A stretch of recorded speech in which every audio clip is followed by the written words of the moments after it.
भोगी कौन है, शरीर या आत्मा या फिर मन? भोग का आनंद तीनों में से कौन लेता है? देखिए, पहली बात तो यह है कि आत्मा कभी कुछ नहीं भोगती। वह तो निष्पाप, निष्कलंक, निष्काम है।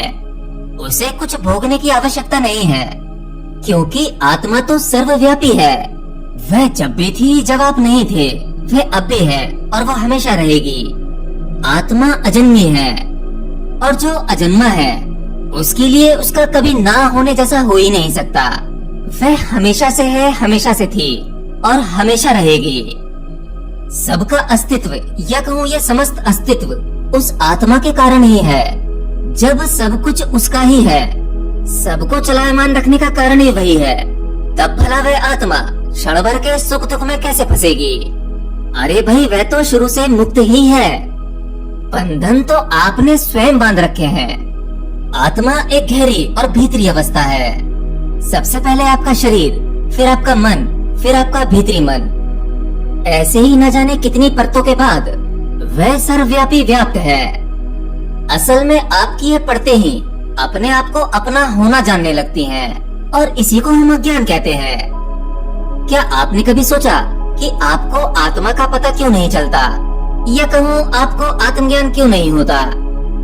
क्योंकि आप आत्मा को या तो अपने शरीर से ढूंढने चलते हो या फिर अपने मन से, और आपका मन केवल अनुभव का प्यासा है। उसे अनुभव चाहिए, उसे भोग विलास के अनुभव चाहिए, और जब वह उससे ऊब जाता है तब उसे आत्मा का अनुभव चाहिए। क्योंकि मन का तो गुण ही यही है, मन का यही कार्य है। अब जिस चीज को जितनी कार्य की क्षमता मिली हुई है, वह केवल उतना ही कार्य कर सकता है। लेकिन आत्मा अनुभव के पार की चीज है, तो उसे मन से नहीं जाना जा सकता। तो एक बात तो क्लियर हो गई है कि आत्मा भोगी नहीं होती। उसे ना तो कोई सुख छू सकता है और ना ही आत्मा को कोई दुखी कर सकता है। ये कहना ही गलत है कि मेरी आत्मा दुखी है, मेरी आत्मा रो रही है। असल में ये सभी प्रपंच, ये सभी खेल आपका मन खेल रहा है। जो कुछ होता है वह आपके मन को होता है, और आपका मन ही आपके शरीर के माध्यम से सुख, दुख या अनेकों प्रकार के अनुभव लेता है। आप जब कोई चीज भोगना चाहते हैं, मान लीजिए कि आप संभोग में उतरना चाहते हैं, किसी स्त्री को भोगना चाहते हैं, या कोई स्त्री किसी पुरुष को भोगना चाहती है, तो क्या इस संभोग के सुख को आपका शरीर भोगता है? नहीं। जब आप गौर करेंगे तो आप देखेंगे कि आपके शरीर के माध्यम से उसका आनंद आपका मन लेता है। शरीर केवल एक मीडियम है, एक माध्यम। इसीलिए आपको या कहूँ जीव को हमेशा शरीर की आवश्यकता पड़ती है। कुछ वो लोग जो मर जाते हैं, मरने के बाद उन्हें जन्म नहीं मिलता, परंतु वह फिर भी लगातार शरीर को ढूंढते रहते हैं, क्योंकि उन्हें मीडियम चाहिए, एक माध्यम, जिसके कारण वे उन सुख दुख को भोग सकें जो वह भोगना चाहते थे और किसी कारण वे भोग नहीं पाए। इन्हीं को आप लोग भूत प्रेत कहते हैं। मतलब अगर आप भूत प्रेत नहीं बनते तो सिंपल है, आप कोई न कोई शरीर ढूंढ लेते हैं नए जन्म के रूप में, क्योंकि आपके मन में ऐसी बहुत सारी इच्छाएं रह जाती हैं जिन्हें आप भोगना चाहते हैं। परंतु आप जिसके माध्यम से अपनी सभी इच्छाओं को भोगना चाहते हैं, उसकी एक समय सीमा होती है, आपके शरीर की एक उम्र होती है, उसके बाद इसे मिटना ही होता है। परंतु आपकी इच्छाओं की कोई लिमिट नहीं होती, और यही इच्छाओं की पोटली जिन्हें आप भोगना चाहते हैं, यही आपका ज्ञान है। जब आपकी सभी इच्छाओं को विराम मिल जाता है, आपके जीवन में चाहना न चाहने जैसा कुछ नहीं रहता, एक परम स्थिरता आ जाती है, अर्थात आपके शरीर और मन की दीवार गिर जाती है।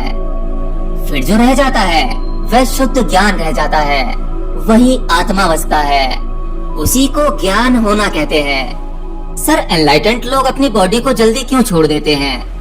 क्योंकि ज्ञान होने के बाद वह जान जाते हैं कि उस परमात्मा ने उनके द्वारा जितना कार्य करवाना है, जितना भी कार्य दिया गया है, जब वह समाप्त हो जाता है तब उनका इस शरीर में रहने का कोई अर्थ नहीं है।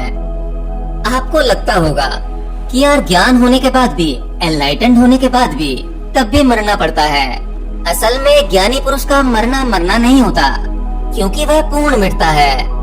इस मरने का दुख आपको होता होगा, परंतु एक ज्ञानी को नहीं। ज्ञानी जान जाता है कि वो जिस शरीर में रह रहा है वही बंधन का कारण बनता है। असल में आपका ये शरीर एक प्रकार की कैद है, एक पिंजड़ा, जिसमें लंबे समय से रहते रहते, जन्मों जन्मों रहते रहते आपको ये सुंदर लगने लगा है। बेड़ियां चाहे लोहे की हो, चाहे सोने की, परंतु होती तो बेड़ियां हैं। जब आप इस काल कोठरी में रहते हुए, इस पिंजड़े में रहते हुए आत्मज्ञान को जान लेते हैं, उस परम सत्य को जान लेते हैं, तब आपके लिए शरीर रूपी पिंजड़े में रहना बिल्कुल व्यर्थ हो जाता है। अब तो बंधन खुल गए हैं, ऊंची उड़ान भरो।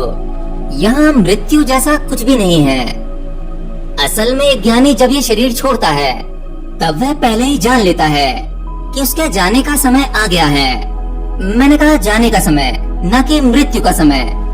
वह होश पूर्वक शरीर में से निकलकर अपनी आगे की यात्रा की ओर बढ़ता है, यानी उसे पूरा होश होता है कि वह मर नहीं रहा, और होश पूर्वक जागते हुए पंछी पिंजड़े से उड़ जाता है।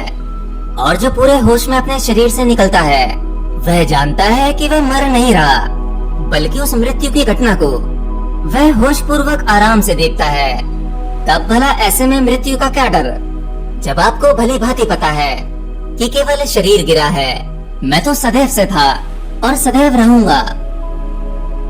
जो व्यक्ति आत्मज्ञान को प्राप्त हो जाता है तो क्या वह अपना अगला जन्म ले सकता है? मैं अवतार लेता हूँ, मैं प्रकट होता हूँ। जब जब धर्म की हानि होती है तब तब मैं आता हूँ। जब जब अधर्म बढ़ता है तब तब मैं साकार रूप में लोगों के सम्मुख प्रकट होता हूँ। सज्जन लोगों की रक्षा के लिए मैं आता हूँ, दुष्टों के विनाश करने के लिए मैं आता हूँ, धर्म की पुनः स्थापना के लिए मैं आता हूँ, और युग युग में मैं जन्म लेता हूँ। इसका अर्थ ये है कि जब भी कोई एनलाइटेंड पर्सन जिसे आत्मज्ञान हो गया हो, वह अपनी मर्जी से पृथ्वी पर या अन्य लोकों पर जब चाहे जन्म ले सकता है, और उसका ये जन्म अवतार कहलाता है। अगर आप इतिहास देखेंगे तो आप जानेंगे कि मानव कल्याण के लिए पृथ्वी पर समय समय पर ऐसे अवतार जन्म लेते रहते हैं। अब इसका अर्थ ये नहीं कि अब कोई आत्मज्ञानी मानव शरीर में आ गया है तब वह फिर से जन्म मरण के चक्कर में बंध जाएगा। नहीं, वह सिद्ध होकर आया है, वह सिद्ध हुआ ही जन्म लेगा, पूर्ण ज्ञान की अवस्था में ही जन्म लेगा, और अपना कार्य समाप्त करके वह पुनः चला जाएगा। कई बार कई विशेष लोगों से भी कुछ आत्माओं को मानव उद्धार के लिए भेजा जाता है। मुक्त तो मुक्त होता है, मुक्त होना तो मन बुद्धि से मुक्त होना है। क्या आप किसी मुक्त व्यक्ति को किसी बंधन में बांध सकते हैं?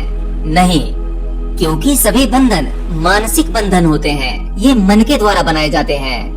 मन किसी चीज को मान ले तो आपके लिए वही सत्य हो जाता है, और जब मन ही नहीं है तो आप मुक्त है ही।